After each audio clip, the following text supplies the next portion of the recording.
Good evening. Work started today on the tunnel that will bring the high-speed 2 rail link underneath the Chiltern Hills and here to Birmingham. Yes, the largest boring machine ever deployed on or under British soil was fired up earlier and will spend the next 3 years gouging a route through the earth. Callum Watkinson has been looking at how it works. A boring machine. It's a functional name that fails to capture the scale of this thing.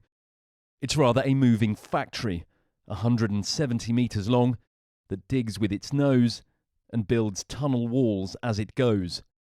It will run around the clock from today, constructing a 10-mile passage in 3 years.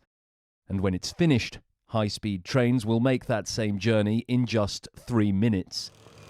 It's the largest boring machine ever used in the UK, and this the biggest day for a project dogged by doubts. The idea HS2 might be cancelled, surely now dead and buried.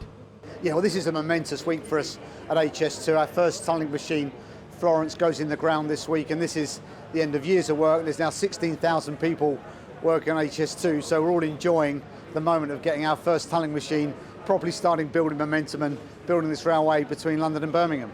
One wonders what the so-called navvies who built much of the railways in the 19th century would make of this machine. Looked down on by other Victorians, but essential to the railways of which they were so proud, the navvies lived and worked in terrible conditions, camped with their families alongside the tunnels and the cuttings that they built. They worked in armies of hundreds.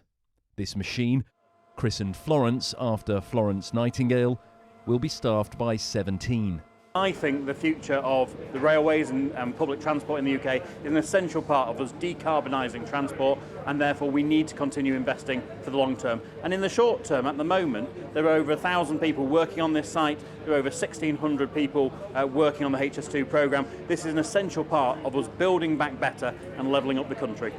The aim is to preserve the tranquility of the Chiltern Hills by taking the train deep beneath them.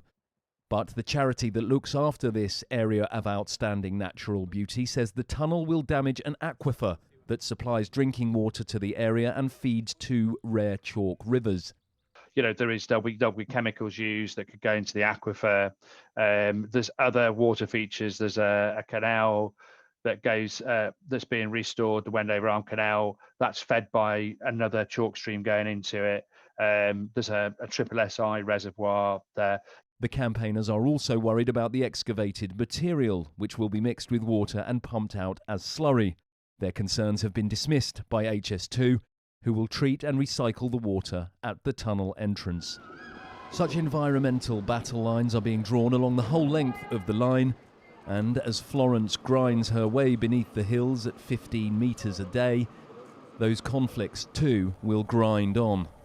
But in West London today there was a real sense that by heading underground, this project is, finally, off the ground. Callum Watkinson, ITV News.